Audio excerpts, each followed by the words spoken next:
नमस्ते आप सभी को। जैसा कि आप जानते हैं हमारा समाज का टॉपिक चल रहा था समाज के भेद, ये हम कवर कर चुके हैं। आज हम बात कर रहे हैं समाज के एक्सरसाइज की, समाज के प्रैक्टिस वर्क की। मेरी कोशिश ये रही है कि मैं सारे वो वर्ड्स ले लूँ जो आपको बोर्ड एग्जाम, अगर जो बच्चे 10th के बोर्ड एग्जाम दे रहे हैं उनके सारे एग्जाम्स में जितने भी क्वेश्चन आ सकते हैं वो सारे आ जाए, कवर अप हो जाए, आप लोगों की प्रैक्टिस अच्छे तरीके से हो जाए। ज़्यादातर वर्ड्स इन्हीं में से निकल कर आते हैं। जो बच्चे कॉम्पिटिटिव एग्जाम की तैयारी कर रहे हैं उनके लिए भी बहुत हेल्पफुल रहेगा। जो बच्चे गवर्नमेंट की जॉब की तैयारी कर रहे हैं उनके लिए बहुत हेल्पफुल रहेगा। 6, 7, 8 सभी के बच्चों के लिए बहुत हेल्पफुल है ये वीडियो। तो आप सभी ध्यान से देखें कि मैं किस ट्रिक से आप लोगों को समाज का आइडेंटिफिकेशन करना बता रही हूँ। अगर आप लोगों को वीडियो अच्छी लगती है लाइक करें, अपने दोस्तों को शेयर करें ताकि उनको भी फायदा हो सके, और चैनल को सब्सक्राइब करें। तो स्टार्ट करते हैं आज की वीडियो। देखो बेटा, मैंने आप लोगों के सामने यहाँ पे 16 वर्ड लिखे हुए हैं, 16 शब्द लिखे हुए हैं, सारे समस्त पद हैं, सारे समास है। ठीक है, अब इनका आज हम विग्रह करके देखेंगे। समास के जो क्वेश्चंस होते हैं वो बहुत अलग अलग तरीके से एग्जाम में आते हैं। समास में किसी भी भेद की, समास के 6 भेद हैं या 4 भेद हैं जिसके आधार पे आप प्रैक्टिस कर रहे हैं, तो उसकी परिभाषा आ सकती है। तत्पुरुष समास क्या होता है उसका एक एग्जाम्पल लिखो, द्वंद्व समास क्या होता है उसका एक उदाहरण लिखो, बहुवचन समास का कोई एक उदाहरण लिखे। तो आपको हर समास का एक एक एग्जाम्पल तो मुंह जबानी पता ही होना चाहिए, पहली बात तो ये। सेकंड चीज बेटा, हर समास की डेफिनेशन याद करके चलो कि यहाँ पे परिभाषा क्या है, परिभाषा याद करके चलो, एक एक उदाहरण याद करके चलो। इसके बाद हमारे एग्जाम में क्वेश्चन किस तरीके से आ सकता है, जैसे वर्ड्स लिखे हुए हैं, समास का विग्रह करो, समास का नाम बताओ। ठीक है, इसके बाद क्वेश्चन क्या चल सकता है, विग्रह करके आ सकता है, उसकी भी प्रैक्टिस में आप लोगों के लिए आप लोगों को कराऊंगी। विग्रह करके आए हुए हैं, समस्त पद बनाइए और समास का नाम लिखिए। पहले हम किससे करके चलते हैं कि हम लोगों को पहचान करने कैसे आसान होती है, क्योंकि कुछ बच्चों को प्रॉब्लम ये होती है कि हम समास की पहचान ही नहीं करनी आ रही है कि अव्ययभाव समास कैसे है, द्वंद्व समास कैसे है, द्विगु समास कैसे है। बहुत आसान है बेटा, 6 भेदों की परिभाषा को अपने दिमाग में रख के चलो, ट्रिक से हम करके चलेंगे। आज मैं आप लोगों को वो ट्रिक बताने वाली हूँ जिस ट्रिक से आप इजीली आइडेंटिफाई कर पाओगे कि समास है कौन सा। ठीक है, देखिए फर्स्ट वर्ड है मृगलोचन। अच्छा, समास के हमारे सामने भेद को कितने हैं, टोटल 6 भेदों के नाम पहले हम याद रख के चल रहे हैं ताकि आप लोगों को ये पहचान हो, पता लग सके कि मैं किस आधार पर अव्ययभाव समास कर रही हूँ, किस आधार पर तत्पुरुष समास की बात कर रही हूँ, किस आधार पर मैं कर्मधारय समास की बात कर रही हूँ, द्विगु है, द्वंद्व है या फिर बहुविधि है। ठीक है, आज अभी मैं एक इन शॉर्ट छोटी से बता देती हूँ। अव्ययभाव समास, पहला पद अव्यय या पहला पद प्रधान, अव्यय होगा या उपसर्ग होगा। पहला पद, दोबारा बता रही हूँ बेटा, ध्यान रखना, हर समास में 2 ही पद होते हैं, उन दोनों के आधार पर ही आप बताओगे कौन सा समास है। अव्ययभाव समास, पहला पद अव्यय, पहला पद उपसर्ग या पहला पद प्रधान। डेफिनेशन की बात करें तो पहला पद प्रधान। तत्पुरुष समास, दूसरा पद प्रधान, या फिर अब मैं इसकी पहचान की बात करूं तो कारक विभक्ति। हम लोग क्या करेंगे, इनके अंदर ये समस्त पद है, कारक विभक्ति लगाएंगे। तो जिसके अंदर भी कारक विभक्ति का इस्तेमाल हो जाए, कारक विभक्ति आप लोगों को पता है, कारण को कर्ण से संप्रदान के लिए कुल मिला के जो 8 विभक्ति होती है उनमें से बीच की 6 जो होती है वो कारक विभक्ति तत्पुरुष समास के अंदर इस्तेमाल होती है। कर्ता नहीं हम हटा देंगे, संबोधन हेरे हटा देंगे, बीच के जो 6 हैं, कर्म को कर्ण से, संप्रदान के लिए, अपादान से, संबंध का के की, अधिकरण का में पर। ठीक है, अधिकरण का कारक चिन्ह क्या होता है, में और पर, इनको हम इस्तेमाल करते हैं तत्पुरुष समास में। कर्मधारय समास, विशेषण विशेष्य या दोनों पदों की आपस में तुलना की जाएगी। ठीक है, द्विगु समास, द्वि 2, पहला पद संख्यावाची होगा। द्वंद्व मतलब आपस में द्वंद्व है, इसका मतलब दोनों पद प्रधान है, दोनों की इक्वल इंपॉर्टेंस है। बहुविधि समास, दोनों पद मिलकर किसी थर्ड पर्सन की, किसी तीसरे पद की बात करेंगे। तो करते हैं चलो एक्सरसाइज। देखिए बेटा, फर्स्ट वर्ड है मृगलोचन। मृग फर्स्ट वर्ड, लोचन दूसरा वर्ड। ठीक है, मृग का मतलब होता है हिरण, लोचन का मतलब होता है नेत्र। मृग लोचन तो क्या बनेगा, मृग के समान लोचन, लोचन मतलब आंखें। अच्छा, एक बात ध्यान रखना बेटा, समास के अंदर वर्ड का मीनिंग लिखने की जरूरत नहीं होती। आप लोगों के पास जो वर्ड आया हुआ है, जो पद आया हुआ है, वही आप यूज करेंगे। जैसे मैंने अभी कहा, मृग के समान आंखें, आंख नहीं लिखना है, नेत्र नहीं लिखना है, हमें यही वर्ड यूज करना है। ठीक है, तो मृग लोचन, मृग के समान, मृग का मतलब हिरण, मृग के समान लोचन, और के समान क्या है? के समान कहाँ यूज होता है? जहां पर कंपेयर किया जाता है। आंखें किसके जैसी? मृग के जैसी। तो यहाँ पर कैसा हो गया? कंपैरिजन हो गया, इसलिए कौन समास हो गया? कर्मधारय। यहाँ पर हमारा क्या था? विशेषण विशेष्य,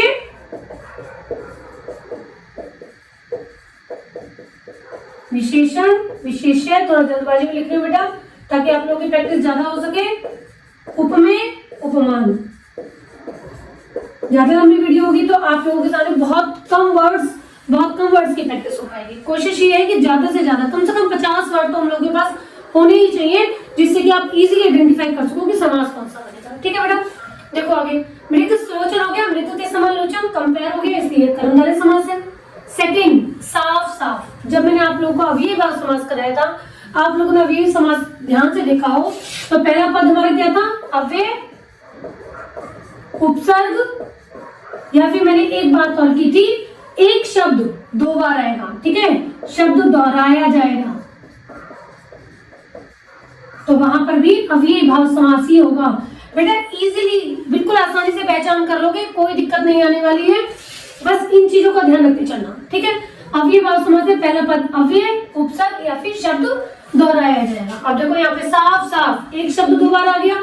विग्रह में करूंगा तो क्या होगा? मुझे साफ साफ नजर आ रहा है, मुझे बिल्कुल साफ नजर आ रहा है, तो विग्रह हो गया हमारा बिल्कुल साफ, और समास हमारा हो गया अव्ययी भाव समास। ठीक है बेटा, आगे चलते हैं। चंद्र खिलौना, पहला पद क्या है? चंद्र, दूसरा पद क्या है? खिलौना। देखो हर जगह पर 2 ही पद चल रहे हैं, मृग लोचन, साफ साफ, चंद्र खिलौना, आराम कुर्सी, प्रयोगशाला, आज्ञा अनुसार, शुभ आगमन, सब जगह 2 ही पद चल रहे हैं। इन 2 के आधार पर ये बताएंगे कौन सा समास है। चंद्र खिलौना, खिलौना कैसा? चंद्रमा के जैसा, तो चंद्रमा के समान खिलौना। फिर वही हमारा आ गया के समान, तुलना हो गई, इसका मतलब कौन समास हो गया? बिल्कुल ठीक, कर्मधारय। चलिए आगे। आराम कुर्सी, आराम कुर्सी, कुर्सी किसके लिए चाहिए मुझे? आराम के लिए, तो मैंने इसका विग्रह क्या किया? आराम के लिए कुर्सी। बताइए कौन सा समास होगा? हाँ जी, मेरे कई बच्चे ने पीछे जवाब दिया है, आराम के लिए कुर्सी, तत्पुरुष समास। और के लिए आगे बेटा, तो अगर मैं तत्पुरुष की बात करूंगी तो कौन सा तत्पुरुष? संप्रदान तत्पुरुष, क्योंकि संप्रदान कारक का चिन्ह होता है हमारा के लिए। ठीक है बेटा, मेरी कोशिश है कि ज्यादा से ज्यादा आप लोगों की प्रैक्टिस हो सके। ठीक है, चंद्रमा के समान खिलौना, मैया मैं तो चंद्र खिलौना लीनो। अगर किसी ने ये पढ़ा हो, लाइन को पढ़ा हो तो, यानी कि मैया मुझे चंद्रमा के समान खिलौना चाहिए, मुझे चंद्रमा के जैसा, कुछ और नहीं, चंद्रमा खिलौना चाहिए, चंद्रमा के समान खिलौना चाहिए। ठीक है, हालांकि इसके अंदर सॉरी, मैया मैं तो चंद्र खिलौना ले रहा हूँ, चंद्रमा के समान मुझे खिलौना चाहिए। यहाँ हालांकि कान्हा जी तो यहाँ पे कुछ और ही बात कर रहे हैं, चंद्रमा के समान से मतलब उनका है चंद्रमा चाहिए। ठीक है, तो आगे देखो, प्रयोगशाला, प्रयोगशाला में 2 पद कौन कौन से हैं? प्रयोग और शाला, तो क्या बनेगा? प्रयोग के लिए शाला, शाला का मतलब होता है बेटा घर। ठीक है, अब यहाँ पर वर्ड आ जाए पाठशाला, थोड़ा आप लोगों को प्रैक्टिस करनी पड़ेगी बेटा। वर्ड में चेंज कर दूं पहला वाला पद, प्रयोग की जगह मैं यहाँ ले लेती हूँ पाठ, पाठशाला, तब भी वही है, पाठ के लिए शाला यानी कि पढ़ने के लिए शाला। अब मैं यहाँ ले लूँ विद्यालय, विद्या आप लोगों को पता है, आलय, आलय का मतलब भी घर ही होता है, विद्या के लिए आलय। ठीक है, भोजनालय, भोजन के लिए आलय, शिवालय, शिव के लिए आलय। ठीक है, तो ये आप लोगों को ध्यान रख के चलना है। तो यहाँ पर भी के लिए आ गया, इसका मतलब संप्रदान तत्पुरुष। आज्ञा अनुसार, यहाँ पर 2 मिले हुए हैं, 2 की संधि हो रखी है बेटा, 2 पद की। एक वर्ड है आज्ञा, एक है अनुसार, दोनों का इसका आ और अनुसार का ए दोनों मिलने के बाद आ हो चुके हैं। जैसे कि आप 9th क्लास में पढ़ चुके होंगे या फिर और बच्चे भी पढ़ चुके हैं, संधि को आप लोग पहले भी कर चुके हो। तो यहाँ पर संधि विच्छेद, जब मैं अगर लिखती हूँ आज्ञा प्लस अनुसार, इनकी संधि करनी है मुझे, तो संधि में आप लोगों को पता होगा आ प्लस ए, ये क्या बन गया? आ, दीर्घ संधि। ठीक है, तो दोनों की संधि होगी आज्ञा और अनुसार की, इसका विग्रह क्या बनेगा? आज्ञा, दूसरा वर्ड क्या है? अनुसार। इन दोनों के बीच में क्या लगाया है? के, और के क्या है? एग्जैक्टली के है हमारी कारक विभक्ति। तो यहाँ पर क्या हो गया? तत्पुरुष समास।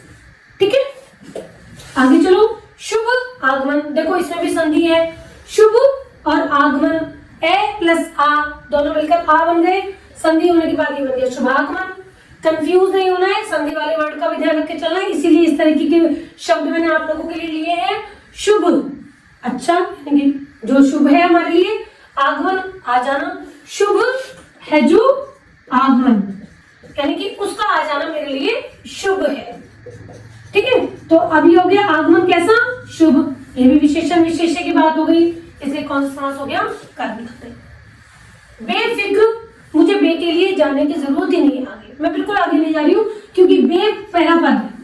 बे का मतलब क्या है, बे उपसर्ग है, और उपसर्ग देखते ही मेरे माइंड में एक ही पिक्चर आती है, कौन सी, अव्ययीभाव समास। तो बेफिक्र का क्या हो गया, बिना फिक्र के। घनश्याम, घन के समान श्याम, यहाँ पर फिर वही के समान आ गया, तो इसका मतलब के समान आ गया, इसलिए कर्मधारय समास। आजन्म, ठीक है, देखो मैंने आप लोगों के लिए एक वर्ड लिया है, यहाँ पे एक लिया है आजन्म और एक लिखा है अजन्मा। ठीक है, अब देखो दोनों में लग गया है, मैंने आप लोगों को लास्ट टाइम बताया था आ वर्ण जहाँ पे भी आता है, ठीक है, इसका मतलब ये क्या है, उपसर्ग, और जहां पर उपसर्ग होता है वहां पर अव्ययीभाव समास होता है। लेकिन नेक्स्ट वर्ड के अंदर मैं साथ ही लेके चल रही हूँ उसको भी, इसके अंदर है आ नहीं है, ए लिखा हुआ है। ए हमेशा नकारात्मकता का बोध कराता है, और वो तत्पुरुष समास का ही एक पार्ट है, न तत्पुरुष। ठीक है, आप लोगों को लास्ट क्लास में देखा होगा ध्यान से आप लोगों ने, आज जन्म का विग्रह होगा, जन्म से लेकर, विग्रह हुआ जन्म से लेकर, और यहाँ पे आया है आ, तो इसका मतलब कौन समास हो गया, अव्ययीभाव समास। ऐसे में कहूँ आप लोगों के सामने आमरण, आमरण का क्या होगा, मरने तक, अव्ययीभाव समास। मैं कहूँ आजीवन, जीवन भर, कौन सा होगा, अव्ययीभाव समास, क्योंकि आ रहा है सब में, पहला पद आ है, वो उपसर्ग है और अव्ययीभाव समास के अंदर आता है वो। मैं कहूँ आ समुद्र, समुद्र तक, अव्ययीभाव समास। इसलिए सोचने की जरूरत नहीं है, जहां पर भी आ आए, बड़ा वाला, ठीक है, आम वाला, तो वहां पे क्या हो गया हमारा, अव्ययीभाव समास। अब नेक्स्ट हम लेके चल रहे हैं ए जन्म, ए मतलब नहीं, ने जन्म मतलब जिसका जन्म ही नहीं हुआ, ने जन्मा जो जन्म ही नहीं हुआ है, ए का मतलब नकारात्मकता का बोध है, वो हमारे तत्पुरुष समास का पार्ट है। ठीक है, इसी तरीके से हम बोलते हैं ए सत्य, ने सत्य, ए संभव, ने संभव, ए तिथि, ने तिथि, ए पूर्ण, ने पूर्ण, ए हित, ने हित। ठीक है, तो इस तरह के शब्दों का ध्यान रखना बेटा, कहां पर ए आया है, कहां पर आ आया है। आंखें बंद करके लिख सकते हो बेटा, ए के अंदर आप लोग न तत्पुरुष, सोचने की जरूरत ही नहीं पड़ेगी, और जहां पे आ गया वहां पर अव्ययीभाव समास। शताब्दी, शत, ठीक, शत का मतलब शतक याद आ जाता है, बॉयज के दिमाग में सबसे पहले आता है शत, लिखते ही शतक, शतक का मतलब 100। ठीक है, तो शत अब्द, अब्द मतलब वर्ष, 100 वर्षों का समूह, बिल्कुल ठीक, और समूह, समूह की बात बाद में करेंगे, पहले हम शब्द की बात कर लेते हैं। शब्द का मतलब है 100, काउंटिंग किसमें आती है, दुई, दुई मतलब 2, द्विगु समास के अंदर। अब शब्द लिखते ही हमारे दिमाग में पहले द्विगु समास आ गया, इसका मतलब है समूह का बोध कराएगा, समूह बनता ही बनता है द्विगु समास के अंदर, 100 वर्षों का सम, क्या कहलाएगा, शताब्दी। ठीक है बेटा, आगे चलो, रातों रात, हुई पहचान, रातों रात शब्द, एक शब्द 2 बार, रात ही रात में, शब्द रिपीट किसमें होता है, अव्ययीभाव समास। प्रत्येक, कैसे वर्ड बनाए, प्रति प्लस एक, संधि है बेटा, प्रति प्लस एक की, यन संधि, संधि की बात हम नेक्स्ट टॉपिक में करेंगे। अगर आपको वीडियो अच्छी लग रही है, टीचिंग में अच्छा लग रहा है, आप लोगों के लिए यूजफुल लग रहा है, तो चैनल को सब्सक्राइब तो आप कर ही रहे हो, शेयर भी कर रहे हो, और आपको अगर वीडियो अच्छी लग रही है तो लाइक करो, ठीक है, ताकि नेक्स्ट वीडियो आप लोगों के लिए जल्दी से जल्दी तैयार कर सको। देखो बेटा, प्रत्येक, प्रति प्लस एक, और प्रति हम लोगों को पता है क्या है, प्रति उपसर्ग है, तो ये हो गया अव्ययीभाव समास। आगे चलते हैं, अंशु माली, अंशु है मालाएं जिसकी, ठीक है, अंशु का मतलब होता है बेटा किरणें, किरणें ऐसे ऐसे ऐसे ऐसे, ये एक माला के रूप में है। ये किसके लिए यूज किया गया अंशुमाली, सूरज के लिए, सूर्य भगवान के लिए। ठीक है, अंशु है मालाएं जिसकी, तो ये किसमें चला गया हमारा, थर्ड पर्सन बहुव्रीहि समास। किसकी बात हो रही है, बहुव्रीहि समास, थर्ड पर्सन में बहुव्रीहि समास। यथा समय, बेटा यहाँ पे देखो 2 वर्ड मैंने एक साथ लिए हैं, एक लिया है मैंने यथा समय और एक लिया है मैंने समय अनुसार। अब मैंने ये किस लिए लिया है, आप लोगों की पहचान के लिए बेटा। यथा वर्ड होता है हमारा अव्यय और समय अनुसार के अंदर समय और अनुसार की संधि की गई है। यथा समय का जो विग्रह बनेगा वो बनेगा समय के अनुसार। अब आप लोग कहोगे मैम समय अनुसार की भी वही बनेगा, समय के अनुसार। दोनों के विग्रह में अंतर है। अब क्या अंतर है, दोनों के समास का नाम अलग अलग आएगा। क्यों आएगा, विग्रह दोनों का सेम है, यथा समय समय के अनुसार, समय अनुसार समय के अनुसार, बिल्कुल ठीक। लेकिन हमारा समास अलग अलग क्यों है, कोई हमसे पूछे बेटा यथा समय के अंदर आप लोगों ने यथा देखा होगा, यथा एक अव्यय होता है, यथा का मतलब है के अनुसार, एक साथ आप लिखो यथा क्रम क्रम के अनुसार, यथा विधि विधि के अनुसार, यथा शक्ति शक्ति के अनुसार, यथा नियम नियम के अनुसार। इसका मतलब यथा अव्यय का मतलब है के अनुसार। तो यहाँ पे हुआ अव्ययभाव समास क्योंकि पहला पद अव्यय है। जबकि इस समय अनुसार के अंदर आप लोग समय और अनुसार को अलग अलग करके बीच में लगा रहे के, और के क्या है, कारक विभक्ति। कारक विभक्ति किस पे यूज होती है, तत्पुरुष समास के अंदर। इसलिए इसके अंदर कौन सा समास होगा, तत्पुरुष समास। ठीक है बेटा, आगे के वर्ड्स लेते हैं। आगे बेटा लास्ट वर्ड था हमारा यथा समय या समय के अनुसार। समय के अनुसार आप लोगों ने किया तो मैंने आप लोगों को बताया तत्पुरुष समास होता है। तत्पुरुष में भी कौन सा, संबंध तत्पुरुष, क्योंकि के बीच में के आया है। ठीक है, और संबंध में संबंध कारक की पहचान क्या होती है, उसका कारक चिन्ह क्या होता है, का, के या की। ठीक है, तो यहाँ पर के आ गया था, इसका संबंध तत्पुरुष था। अब आगे प्रैक्टिस कर रहे हैं, अभ्यास कर रहे हैं। देखो बेटा ये 16 वर्ड्स में आप लोगों के लिए है, सारे आप लोगों के लिए यूजफुल है बेटा। आप लोग पहले खुद प्रैक्टिस करोगे फिर आंसर मैच करोगे तो ज्यादा अच्छा रहेगा। फिर भी अगर आप लोगों को लगता है प्रैक्टिस करने से आपके ऊपर बहुत फर्क पड़ गया है तो आप लोग इन वर्ड्स को सुनिए। देखिए कठपुतली, कठपुतली, फिर वही दो पद की बात हो रही है। दो ही पद में पहले आप लोग को बता देती हूँ दो पद कैसे हैं। गुणहीन, मन गणंत, घड़ी घड़ी, विषय सूची, मुरलीधर, मृत्युंजय, वन गमन, अष्ट अध्यायी। ठीक है, सब में दो पद चल रहे हैं। इन दोनों पदों के आधार पर ही मैं आप लोगों को इन समास की पहचान बता रही हूँ। आप लोग कंफ्यूज होने की बिल्कुल भी जरूरत नहीं है, दो ही पद चलेंगे। कट का मतलब काट है ना, काट मतलब लकड़ी। कठपुतली, काट की पुतली। वर्ड का मीनिंग हमें लिखना नहीं है, हमें सेम ही वर्ड लिखना है। तो कठपुतली हो गया हमारा काट की पुतली, की आ गया। और की का मतलब क्या है, कारक विभक्ति। कारक विभक्ति हमारा चला गया यहाँ पर, ये तो कारक विभक्ति में कौन से बना है, कट की पुतली, की आ गया संबंध तत्पुरुष। ठीक है बेटा, नेक्स्ट गुणहीन, गुण से हीन, गुण से रहित। पहचान अपादान तत्पुरुष के अंदर एक अच्छी बात भी होती है, अपादान तत्पुरुष में से अलग की पहचान करके चलते हैं। तो आप रहित लगा के देख लो, उसके बिना आपको पता लग जाएगा। गुण से हीन का मतलब यही है, गुणों से रहित, गुणों के बिना। ठीक है, तो वो चीज उससे अलग है। तो यहाँ पर भी से आ गया, यहाँ पर भी से है, यहाँ पर भी से है। कैसे पहचानो, करण तत्पुरुष में उसे साधन के रूप में इस्तेमाल करते हैं, जबकि अपादान तत्पुरुष के अंदर अलग गुण होता है, तुलना करना होता है और डरने की बात की जाती है। ठीक है, भय, भयभीत, भय से भीत। ठीक है, तो इस तरह के वर्ड्स हमारे अपादान तत्पुरुष के अंदर यूज होते हैं। यहाँ पे गुण से हीन किससे अलग है, वो गुणों से हीन। ठीक है, गुण से हीन या गुणों से हीन, गुण वर्ड अपने आप में ही प्लूरल है। ठीक है, तो हम यह बात करेंगे बहुवचन के रूप में इसको इस्तेमाल करेंगे। गुण से हीन, गुणों से हीन, अपादान तत्पुरुष। मन गणंत, मन से गढ़ा हुआ, मन गणंत स्टोरी सुना रहा है, मन गणंत कहानियां सुना रहा है, अपने मन से बनाई हुई सुना रहा है। तो मन से बनाई है साधन के रूप में इस्तेमाल कर लिया, करण तत्पुरुष। आगे चलिए, घड़ी घड़ी, देखने की जरूरत ही नहीं है, घड़ी घड़ी शब्द रिपीट हो रहा है तो इसका मतलब अव्ययभाव समास। ठीक है, घड़ी घड़ी तंग मत किया करो, घड़ी घड़ी यानी कि हर घड़ी, प्रत्येक घड़ी तंग ना किया करो। ठीक है बेटा, विषय सूची, विषयों की सूची, विषयों की सूची, विषय की सूची तैयार कीजिए। तो यहाँ पे की आ गया, की मतलब कारक विभक्ति, सेम वही संबंध तत्पुरुष। ठीक है, मुरलीधर, और यहाँ पे देखते चलो, मुरली प्लस धर। मुरली का मतलब जानते हो बांसुरी, धर का मतलब धारण करने वाला। मुरली को धारण करने वाला, या तो विग्रह ऐसे क्या करोगे आप, या मुरली को धारण किया हुआ है जिसने, और जहां पर भी जिसने की बात आएगी वहां पे तुम्हारे माइंड में पिक्चर आ जाएगी अपने आप ही श्री कृष्ण। और जहां पर श्री कृष्ण थर्ड पर्सन की बात आ रही है वहां पे कौन सा समास हो गया? बहुवचन समास। ठीक है बेटा। मृत्युंजय, मृत्यु को जीतने वाला या मृत्यु को जीत लिया है किसने? मेरे माइंड में एक ही पिक्चर आती है, मृत्यु को जीत लेने की बात आती है तो भगवान शिव की, भोलेनाथ की।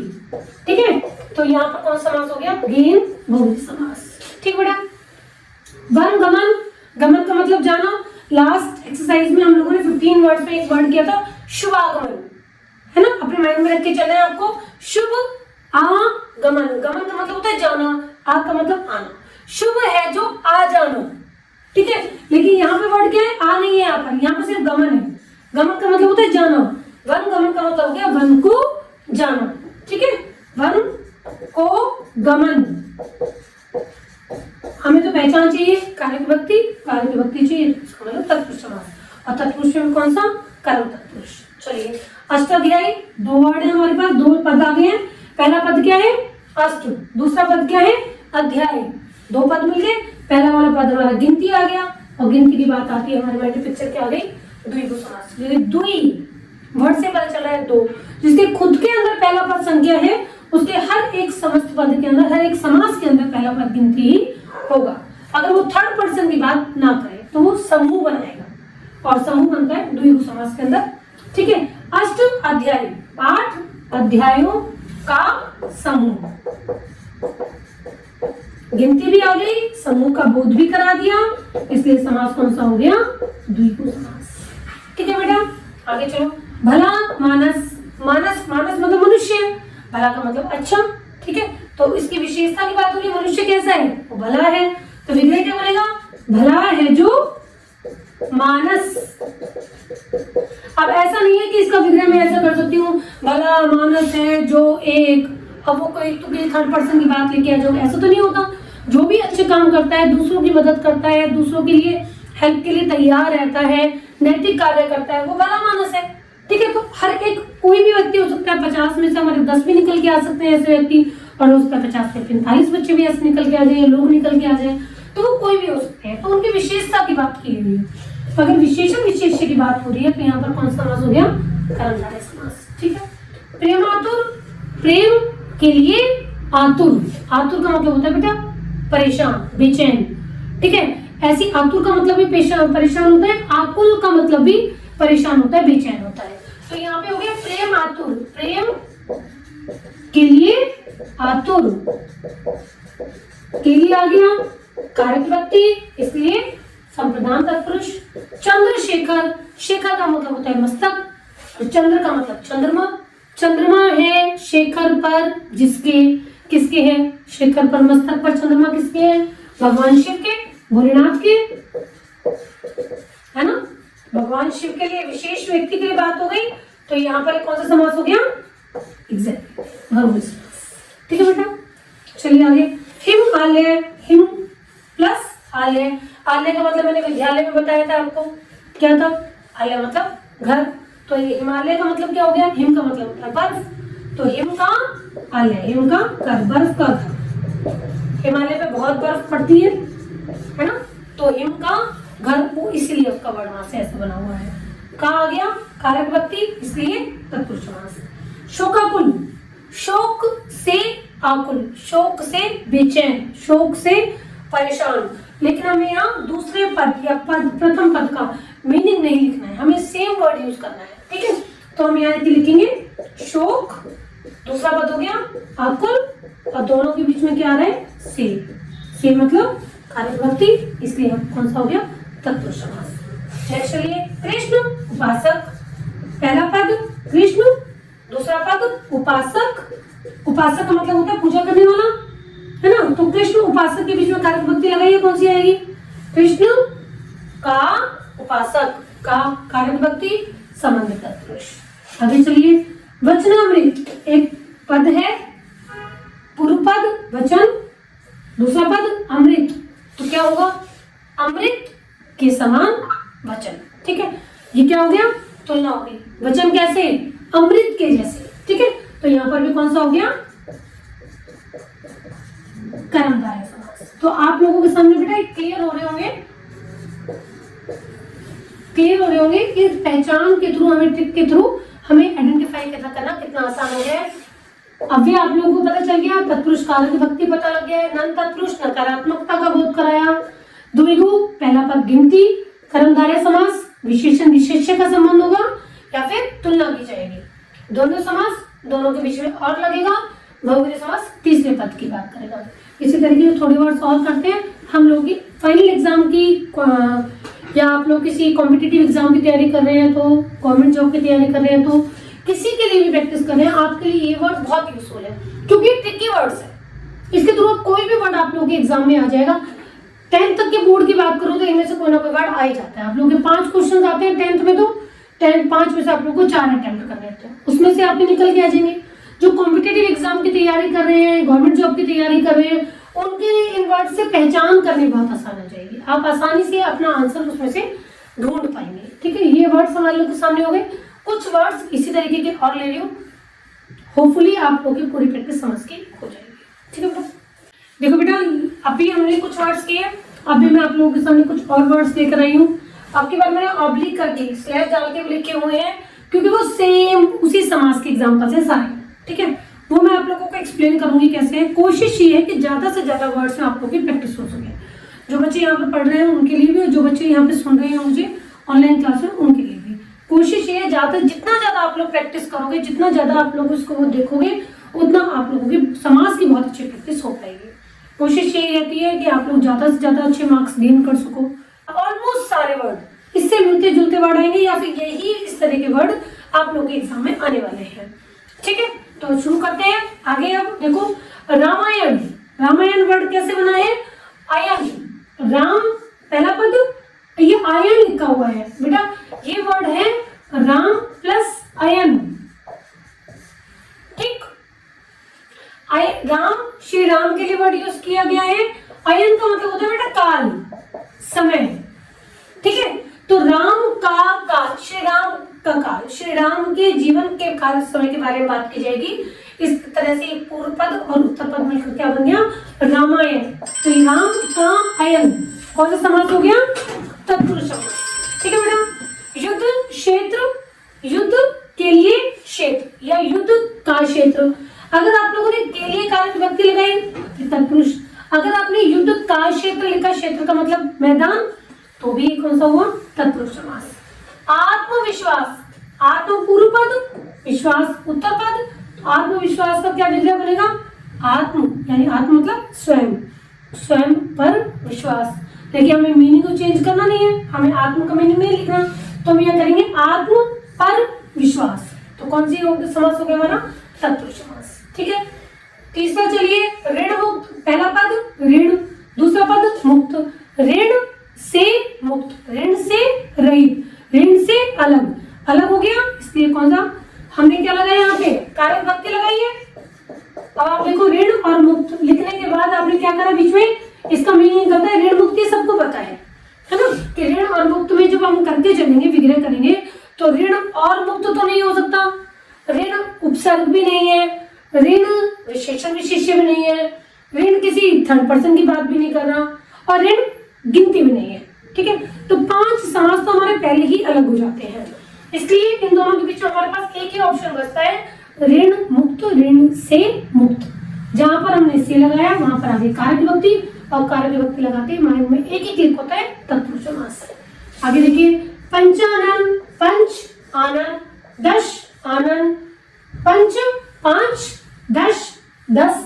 अब आप लोग इन गिनती को सुनते ही आप क्या कहोगे कि मैम पहला पद गिनती, इसलिए द्विगु समास। बिल्कुल ठीक, लेकिन गिनती प्लस समूह का बोध कराएगा, है ना। 2 कंडीशन हम लोगों के सामने है। पंच 5 आननों का समूह, 10 आननों का समूह, 10 मुखों का समूह, तब आप लिखोगे इसको द्विगु समास। लेकिन जो आनन 5 या 10 रख के बैठा हुआ है वो कोई खास ही बंदा होगा, क्योंकि एक एक तो हम सबके पास है, लेकिन 10 है, 5 है, 4 भुजाएं हैं।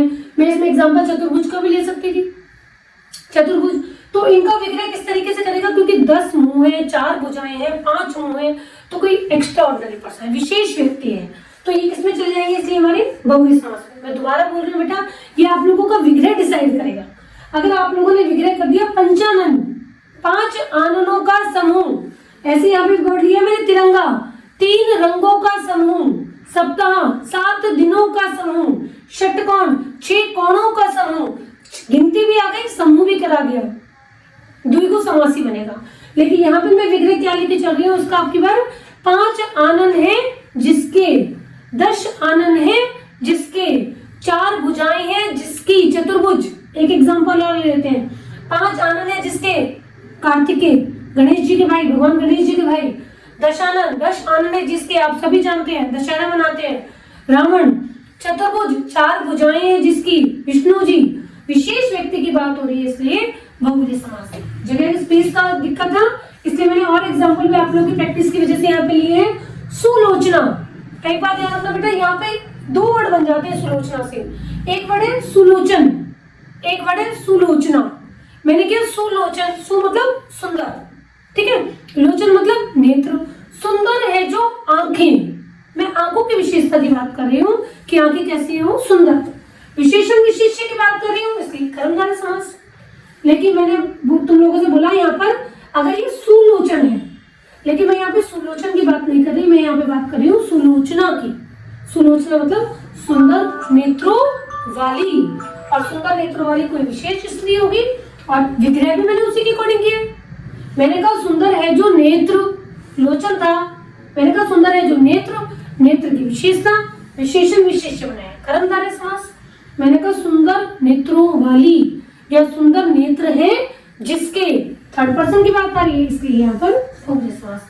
अब आप कहेंगे मैम थर्ड विशेष कौन, अगर तुम्हें नाम नहीं पता विशेष स्त्री लिख दो, कोई दिक्कत नहीं है, बिल्कुल गलत नहीं होगा, बिल्कुल सही में कंसिडर किया जाता है। पत्तेझड़, पत्त मतलब पत्ते, जड़ मतलब झड़ जाते हैं। पत्ते झड़ जाते हैं जिस ऋतु में, पत्ते झड़ जाते हैं जिस मौसम में, उसे पतझड़, आप सभी जानते हो पतझड़ एक पर्टिकुलर ऋतु का नाम है, एक मौसम का नाम है, ठीक है। तो पतझड़ हमारा किसमें जाएगा, पत्ते झड़ जाते हैं इस ऋतु में। विग्रह भी मैंने उसी के अकॉर्डिंग किया है, बहुब्रीहि समास के अकॉर्डिंग जाएगा, उसी के अकॉर्डिंग, ठीक है।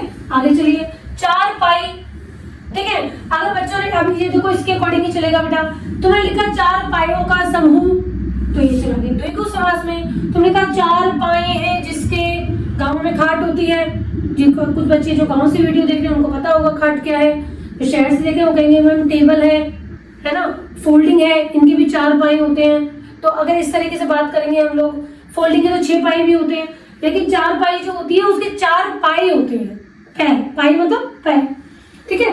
4 पायों का समूह लिखा तो द्विगु समास। 4 पाए हैं जिसके, और ब्रैकेट में आप लोगों ने लिख दिया खाट, तो ये हो गया बहुब्रीहि समास, ठीक है बेटा। आगे चलिए, दिव्य दृष्टि, दिव्य पूर्व पद, दृष्टि दूसरा पद, कर पूर्व पद, कमल दूसरा पद। अब देखो किसके एग्जांपल चल रहे हैं, दृष्टि कैसी, दिव्य है, बिल्कुल ठीक बेटा। कौन सा चल रहा है, कर्मधारय समास। दृष्टि कैसी, दिव्य है, विशेषण विशेष्य का संबंध हो गया। कर कमल, कमल के समान क्या है उसके, हाथ, उपमेय उपमान का संबंध हो गया। दोनों एग्जांपल एक साथ जानबूझ के लिए बेटा, ताकि आप लोगों को पता चल सके कर्मधारय समास में लिखा हुआ है विशेषण विशेष्य होगा या तुलना की जाएगी, उपमेय उपमान का संबंध होगा। तो दिव्य दृष्टि में हो गया विशेषण विशेष्य का संबंध, और कर कमल में हो गया उपमेय उपमान का संबंध, तुलना होगी। तो यहाँ पे हो गया हमारा कर्मधारय समास। कानो कान, कान कान, शब्द रिपीट, शब्द दोहराया जा रहा है। अव्ययभाव समास, कानो कान खबर नहीं हुई, कान ही कान में खबर नहीं हुई। वीणा पाणी, पाणी मतलब हाथ, वीणा आप लोगों को सबको पता है ना, एक म्यूजिकल इंस्ट्रूमेंट का नाम है। तो वीणा पाणी, वीणा है हाथों में जिसके, वीणा हाथों में किसके है, माता सरस्वती, देवी सरस्वती के, तो इसलिए कौन समास हो गया, बहुब्रीहि समास। सपरिवार, सह उपसर्ग, उपसर्ग आते फिर वही, बिल्कुल ठीक बेटा। अव्ययभाव समास, सपरिवार, परिवार के साथ। शास्त्रज्ञ, शोकमग्न, ये दोनों एक ही समास के एग्जांपल है, बताइए किसके, हाँ जी, तत्पुरुष समास। शास्त्रज्ञ, शास्त्र में ज्ञ, ज्ञ मतलब कुशल, शास्त्र में ज्ञ, शोकमग्न, शोक में मग्न, दोनों में कारक विभक्ति कौन सी प्रयोग हुई है, में कारक विभक्ति प्रयोग हुई है, इसलिए अब मैंने यहाँ लिखा शास्त्र में ज्ञ, ज्ञ का मतलब हो गया कुशल निपुण, ठीक है। में कारक विभक्ति की वजह से कौन सा हो गया, तत्पुरुष समास। इसी तरीके से शोकमग्न, शोक में मग्न, इसमें भी कारक विभक्ति में का यूज हो गया, इसलिए अधिकरण तत्पुरुष, क्योंकि अधिकरण कारक की पहचान है, उसकी कारक चिन्ह होता है में और पर, में या पर, में इस्तेमाल किया या पर हुआ है, यहाँ पर में हुआ है इसलिए अधिकरण तत्पुरुष। प्राण प्रिय है, वो मुझे प्रिय है, कैसे? प्राणों के समान प्रिय है, ठीक है। तो प्राणों के समान प्रिय होने के कारण कौन सा समास हो गया? कर्मधारय। बिहारी रचित, बिहारी बेटा एक कवि का नाम है, ठीक है, तो रचित रचा हुआ, बिहारी द्वारा रचित। कई बार क्या होता है, रचित की जगह वर्ड यूज हो जाता है कृत, ठीक है। बिहारी द्वारा रचित, सुर रचित, सूरदास, सूरदास का नाम भी आप लोगों ने सुना हुआ होगा, सूरदास भी कवि का नाम है। सूर द्वारा रचित, इसी तरीके से वर्ड आता है कई बार तुलसीकृत, तुलसी द्वारा कृत, हस्तकृत, हाथ द्वारा कृत, हस्तलिखित, हस्त द्वारा लिखित। तो फिर कौन सा समास हो गया हमारा? तत्पुरुष समास, क्योंकि सभी में कारक विभक्ति इस्तेमाल हुई है। बिहारी द्वारा रचित, तुलसीकृत, तुलसी द्वारा कृत, सूर द्वारा रचित, सुरचित या सूरकृत, सूर द्वारा कृत, हस्तलिखित, हस्त द्वारा लिखित, सब में दो द्वारा आया है, द्वारा मतलब साधन के रूप में इस्तेमाल हुआ है, इसलिए करण तत्पुरुष। आगे देखिए, निर्भय, भरपेट, निर, पहला पद क्या है? निर, रा इसके अंदर आ गया, भय दूसरा पद है ना। अगर हम इसको ऐसे लेके चले, निर, मैं इसको अलग अलग करके दिखा रही हूँ पर आप लोगों को, निर प्लस भय, निर क्या है? उपसर्ग, निर मतलब बिना, भय मतलब डर, बिना डर के, तो मैं यहाँ पे लिखूंगी बिना भय के। उपसर्ग आने के कारण इसलिए कौन समास हुआ? अव्ययीभाव समास। भरपेट, भरपेट खाना खा लिया, पेट भरकर खाना खा लिया, भर भी उपसर्ग है, इसलिए यहाँ पर भी कौन सा हुआ? अव्ययीभाव समास। मैं कहूँ भरपूर, भरा हुआ, अव्ययीभाव समास, ठीक है। आगे चलिए, बखूबी, ब उपसर्ग आ गया, खूबी खूबियों के साथ, बखूबी खूबियों के साथ, ठीक है। नेक्स्ट एग्जाम्पल बेटा, षटकोण, सप्ताह, तिरंगा, ये मैंने आप लोगों को बता दिया है। षटकोण 6 कोणों का समूह, सप्ताह 7 दिनों का समूह, तिरंगा 3 रंगों का समूह। लेकिन इसके अंदर तिरंगा वर्ड जो है बेटा, ये आप लोग विग्रह के अकॉर्डिंग कर सकते हो। देखो ये बाकी ये नहीं कर सकते। षटकोण 6 कोणों का समूह, इसका यही बनेगा, और 6 कोणों का 6 गिनती भी आ गई, समूह भी हो गया, इसलिए द्विगु समास। हम इसको ऐसे नहीं लिख सकते 6 कोण है जिसमें, सप्ताह 7 दिन है जिसमें, इसका ऐसे नहीं बनेगा, लेकिन इसका बन सकता है। अगर आप लोगों ने लिखा 3 रंगों का समूह, फॉर एग्जाम्पल मैं यहाँ पे बोल दूं कि यहाँ पे तिरंगा है, तो इसमें व्हाइट भी है, रेड भी है और ब्लैक भी आ गया, तिरंगा बन गया, 3 रंगों का समूह बन गया, तो ये बन गया द्विगु समास। लेकिन मैं अगर कहूँ कि देश के तिरंगे की बात हो रही है, तो देश के तिरंगे की बात होती है, मेरे सामने 3 रंग वो आएंगे जो मेरे भारतीय ध्वज के अंदर है ना। तो वो भारतीय ध्वज रहेगा, 3 रंग है जिसमें राष्ट्रीय झंडा, भारतीय राष्ट्रीय झंडा, तो वहां पर वो कौन सा हो गया हमारा? बहुव्रीहि समास, ठीक है। आपका विग्रह ही बताएगा कि किस समास के अंदर जाएगा ये। असत्य, देखो इसके एग्जाम्पल हमने लिए थे पहले, अजन्मा एक वर्ड लिया था ना, अतिथि, अपूर्ण, अहित, इसी तरीके से एक वर्ड है असत्य, है मतलब न, सत्य मतलब सच। विग्रह हमें ऐसे ही करना है, बस है की जगह पर हमें न लिखना है, सत्य की जगह पर सत्य है। न सत्य नकारात्मकता का बोध करा रहा है, इसलिए नंतत्पुरुष।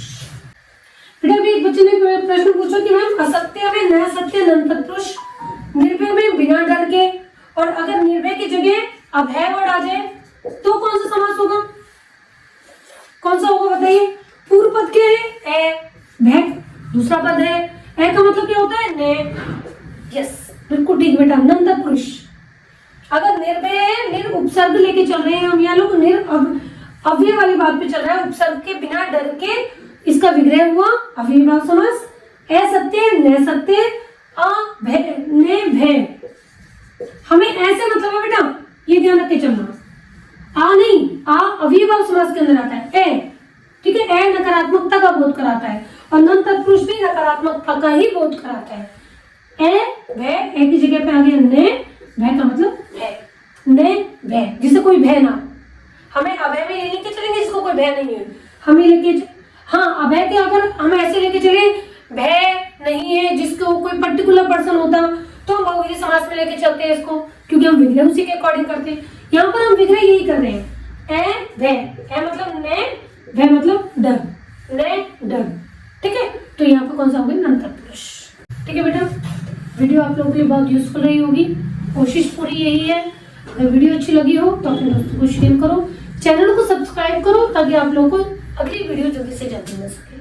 ठीक है बेटा, वीडियो को लाइक करना मत भूलना।